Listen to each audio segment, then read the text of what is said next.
Dua orang karyawan vendor ATM salah satu bank di Kota Malang diringkus petugas kepolisian unit Reskrim Polresta Malang Kota karena terlibat pencurian dengan membobol uang di mesin ATM. Aksi kedua pelaku ini mengakibatkan pihak bank mengalami kerugian hingga lebih dari 400 juta rupiah. Dua pelaku yang berhasil diringkus unit Reskrim Polresta Malang Kota yakni AF alias Toyib dan AP. Keduanya merupakan warga Kabupaten Malang. Dua pelaku ini merupakan karyawan vendor ATM salah satu bank di Kota Malang, ditangkap di tempat berbeda. Pelaku AF yang merupakan otak pelaku pencurian ditangkap di Kabupaten Mojokerto. AF juga ditembak polisi karena berusaha melarikan diri. Sedangkan pelaku AP ditangkap di rumahnya di daerah Wagir, Kabupaten Malang. Dari penangkapan tersebut, polisi menyita sejumlah barang bukti berupa uang tunai sebanyak 36 juta rupiah, kaset penyimpanan uang di ATM, dan 2 unit sepeda motor. Dalam melakukan aksinya, kedua pelaku yang juga karyawan salah satu vendor ATM yang bertugas mengisi uang di ATM, mengambil uang di kaset ATM kisaran 10 hingga 20 juta rupiah. Setelah mengambil uang, kaset lama di mesin ATM, kaset yang lama kemudian dipindah dan diganti dengan kaset baru yang telah diisi dengan uang. Kedua pelaku ini sudah melakukan aksi dengan membobol uang di mesin ATM sejak bulan Februari 2021 hingga 26 Agustus kemarin. Dan total uang yang telah dicuri sebanyak Rp498.400.000. Akibat perbuatan yang dilakukan, kedua pelaku akan dijerat dengan pasal 363 KUHP dengan ancaman kurungan maksimal 9 tahun penjara.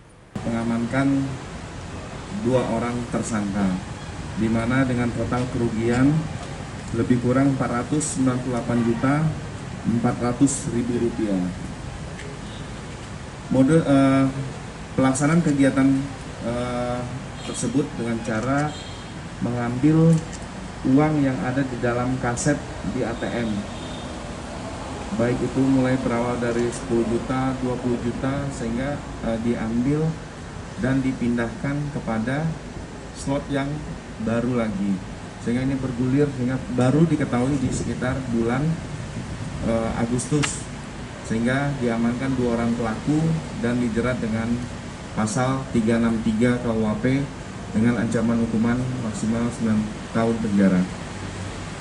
Yang bersangkutan diamankan di wilayah Kabupaten Malang dan di wilayah daerah Mojokerto Kabupaten. Nah, saat ini sudah dalam proses dan sudah dilakukan penanganan. Simon Alfredo melaporkan. Serbuan vaksinasi Pemkot Batu bersama Yonkes Kostrad Singosari mulai menyasar pelajar tingkat SMP sederajat. Dalam pelaksanaannya, banyak pelajar SMP yang takut hingga histeris saat akan divaksin. Hal ini membuat pihak sekolah melibatkan orang tua dan wali kelas untuk mendampingi dan menenangkan siswa. Sejumlah pelajar tingkat SMP sederajat di Kota Batu mulai mendapatkan jatah vaksinasi dari pemerintah Kota Batu melalui Dinas Kesehatan bersama serbuan vaksin Kodim 0818 dan Yonkes Kostrad Singosari. Meski sadar akan pentingnya vaksin, namun sejumlah pelajar takut hingga histeris saat akan disuntik vaksin. Sejumlah pelajar nampak takut dengan menutup mata, bahkan mengalihkan wajah mereka dengan tidak melihat proses penyuntikan vaksin. Bahkan, beberapa siswa nampak takut dan histeris, hingga membuat pihak sekolah melibatkan orang tua dan wali kelas untuk mendampingi dan menenangkan siswa. Wakil Kepala Sekolah Yuliana menjelaskan, seluruh siswa ikut dalam percepatan vaksinasi ini, kecuali siswa yang sudah mendapatkan vaksinasi di lingkungan rumah mereka. Sedangkan jumlah siswa yang tidak disetujui orang tua untuk divaksin hanya ada 1 dan 2 murid saja. Sedangkan untuk guru dan pegawai lainnya ada 80 orang yang sudah 100% ikut vaksin. Yuliana menambahkan beberapa siswa mengalami ketakutan ketika hendak disuntikan vaksin. Hal ini wajar karena di samping ada siswa yang sudah fobia dengan jarum suntik, juga karena petugas yang merupakan tentara berseragam lengkap yang juga mempengaruhi keberanian siswa. Meski begitu, pihak sekolah sudah melakukan langkah antisipasi untuk mengatasi hal ini. Memang ini adalah yang memvaksin adalah bukan dari sipil, tetapi dari bapak-bapak militer, pasti kekhawatiran itu muncul di anak-anak. Nah, triksnya supaya untuk membuat mereka nyaman, mereka didampingi oleh wali kelas masing-masing di setiap meja injeksi. Salah satu pelajar, Valdio Artanugraha, mengatakan dirinya memang memiliki fobia dengan jarum suntik, sehingga sangat takut saat akan divaksin. Namun setelah disuntik, ternyata rasanya biasa saja dan tidak sakit. Sementara untuk menghindari terjadinya kerumunan antrian vaksin, pelaksanaan vaksin di sejumlah sekolah, kegiatannya dilakukan dengan dibagi 4 sesi. Gimana tadi setelah divaksin, Mas? Ya enak lah, nggak ada beban gitu. Sebelumnya ini diminta ada pernyataan orang tua setuju, tidak setuju ya? Ada. Orang tua sendiri gimana? Setuju. Setuju ya. Kamu takut gak, Rel? Enggak lah, soalnya atlet nggak, kalau nggak vaksin nggak bisa ikut lomba. Oh gitu ya. Atlet apa kamu? Badminton, Mas. Oh, badminton. Sebelumnya nggak pernah ikut di kampung, mungkin ada vaksin apa? Belum pernah? Ada tapi cuma buat orang dewasa sih, Oh gitu. yang 17 ke atas. Jadi baru ini ada di sekolah, Iya. terus kamu ikut gitu ya? Ini mau ikut lomba apa nanti yang badminton ini? Lomba kejuaraan kota 2 bulan lagi insya Allah. Nggak ada keluhan apa sakit apa seperti apa? Kalau sepanjang ini kayaknya belum ada ya. Belum ada ya? Yanto Yanjung melaporkan. Sementara itu, serbuan 7.000 vaksin per hari terus digencarkan pemerintah Kota Batu karena kasus COVID-19 bukan lagi jadi acuan penurunan level PPKM, melainkan capaian vaksinasi jadi acuan penurunan level 3 ke level 2 dan level 1. Pemerintah Kota Batu bekerjasama dengan TNI terus menggencarkan capaian vaksinasi 7.000 per hari. Capaian vaksinasi sesuai Mendagri nomor 42 tahun 2021 ditargetkan selama 14 hari harus mencapai masyarakat umum 50% dari jumlah penduduk yang ada. Sedangkan acuan lain penurunan level PPKM capaian vaksinasi bagi usia lanjut minimal harus tercapai 40% dari jumlah penduduk usia lanjut di Kota Batu. Sementara di Kota Batu untuk mencapai hal tersebut akan terus dilakukan vaksinasi massal dengan sasaran pelajar dan masyarakat umum per hari dengan suntikan vaksin 7.000 dosis vaksin COVID-19. Untuk mengejar capaian bagi usia lanjut, pemerintah Kota Batu akan melakukan vaksinasi door-to-door dengan menerjunkan sejumlah tenaga kesehatan yang turun langsung ke desa-desa. Diharapkan dengan terus digencarkannya serbuan vaksinasi di wilayah Kota Batu, level PPKM akan kembali turun dari level 3 ke level 2. Untuk mencapai herd immunity, terutama di Kota Wisata Batu, kita beberapa hari yang lalu telah rapat dengan Kakesdam 5 Brawijaya, dan alhamdulillah mulai hari kemarin kita sudah dibantu tenaga kesehatan, yaitu dari Kesdam dari Kesdam, RSSA, dan dari Yonkes.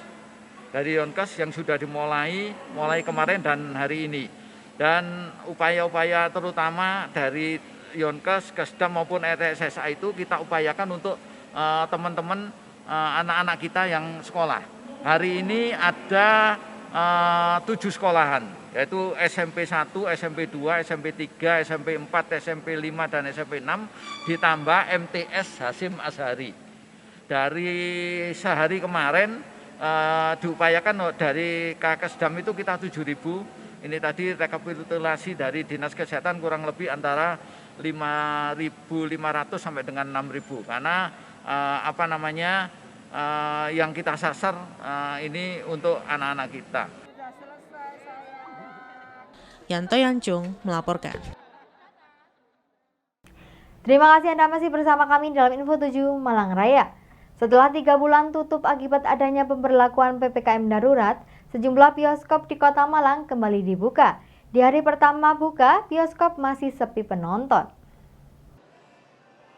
Salah satu bioskop di Kota Malang yang 3 bulan tutup akibat adanya PPKM darurat kembali dibuka untuk pengunjung. Namun sejak jadwal awal pemutaran film, pengunjung di bioskop cenderung sepi. Ada sejumlah peraturan yang diterapkan untuk pengunjung bioskop di era pandemi COVID-19 ini. Sejumlah penyesuaian dilakukan, di antaranya menggunakan aplikasi Peduli Lindungi.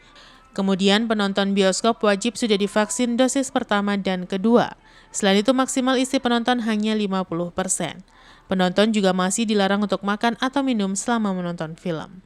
Untuk memastikan protokol kesehatan terus diterapkan secara ketat, pembersihan area bioskop juga terus dilakukan. Pihak bioskop berharap relaksasi yang dilakukan setelah vakum dalam jangka waktu yang lama bisa memulihkan roda perekonomian dari sisi industri hiburan. Selain itu, dengan membuka kembali bioskop, diharapkan masyarakat bisa terhibur karena imun bisa meningkat dengan menonton film favoritnya. Sebelumnya, pemerintah melakukan relaksasi dengan memperbolehkan dibukanya bioskop untuk wilayah PPKM level 2 dan level 3. Kota Malang sendiri masuk dalam PPKM level 3. Kalau dulu mungkin masuk bioskop hanya scan QR code buat tracing. Nah, untuk saat ini tiap guest yang ingin menonton harus sudah divaksin 2 kali dan harus scan QR code di Peduli Lindungi. Untuk persiapan dari seminggu yang lalu kita sudah persiapan semuanya, dari mulai prokes, jaga jarak, memakai masker semua tim, sama cuci tangan, sama untuk di dalam sinemanya kita duduknya social distancing, kapasitasnya 50%. Pemutaran film kita per harinya itu per sinema kurang lebih ada 3 sampai 4 show. Jadi dari mulai start jam 11 sampai nanti jam 9 malam. Cukup belum banyak peminatnya, mungkin masih karena belum banyak yang tahu kalau bioskop sudah buka. Simon Alfredo melaporkan.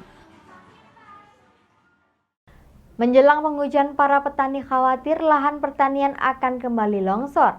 Banyak lahan longsor akibat tergerus banjir pada penghujan tahun lalu.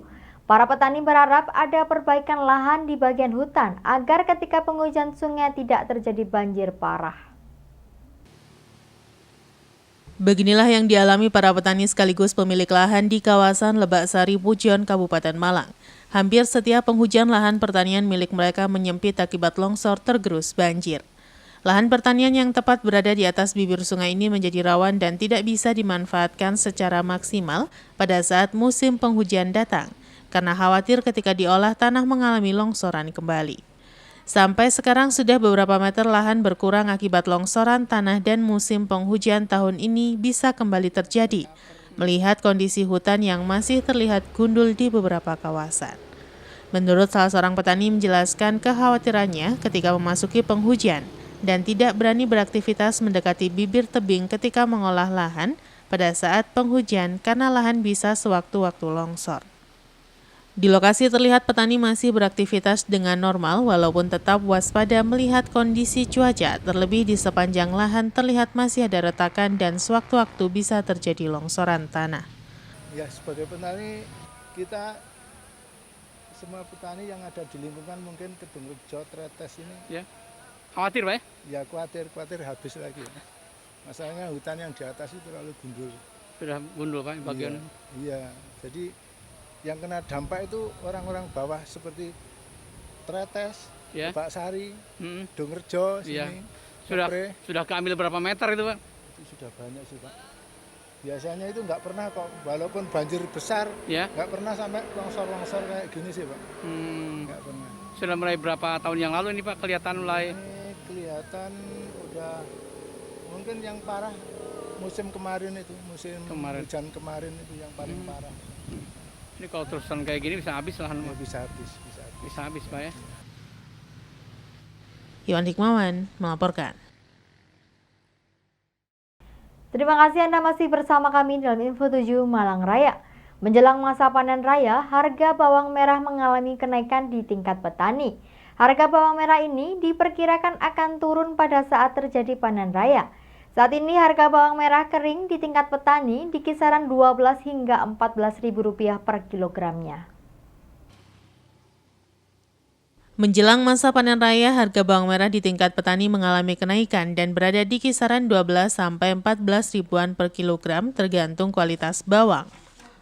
Di salah satu sentra penghasil bawang merah di wilayah Kabupaten Malang, tepatnya di Desa Purworejo dan Banjarrejo Ngantang, para petani sudah mulai melakukan panen dan dalam beberapa minggu ke depan akan semakin banyak petani panen dan stok bawang akan cukup melimpah. Pada masa panen raya biasanya harga bawang akan mengalami penurunan, terlebih ketika sentra penghasil bawang merah di Jawa Timur dan Jawa Tengah juga sedang panen raya. Menurut petani setempat menjelaskan, cuaca berpengaruh pada hasil panen. Jika usia bawang merah bisa sampai 60 hari, Dalam kondisi sehat, maka hasil panen akan maksimal, tetapi banyak bawang yang dipanen pada usia 50 hari akibat terkendala cuaca. Dari petani ya 11-12. 11-12 Pak ya? Iya. Oh itu sebenarnya sudah posisi, sudah kering Pak ya? Iya sudah kering. Pak di sini sentranya Pak ya berarti ya? Ini sudah masuk panen raya apa belum Pak? Belum panen raya. Belum Pak ya? Masih banyak yang di ladang. Panen raya kira-kira kapan? Berapa minggu lagi panen raya? Apa berapa bulan lagi? 20 hari ya. Pak biasanya kalau bawang-bawang di sini dibawa kemana Pak? Biasanya dijual kemana? Dibawa ke itu, dibawa ke Bima, Iya. ke Ambon, Sumatera. Oh gitu Pak ya? Iya. Pak ini Pak pengaruh cuaca gimana Pak ke tanaman bawang ini Pak? Ini cuacanya rada buruk. Iya. Bawang agak tidak bisa besar. Oh anunya nggak bisa maksimal besar Pak ya? Iya tidak bisa besar. Ini kalau cuacanya baik ini daunnya akan panjang. Oh. Ini kan pendek-pendek. Yohan Hikmawan melaporkan.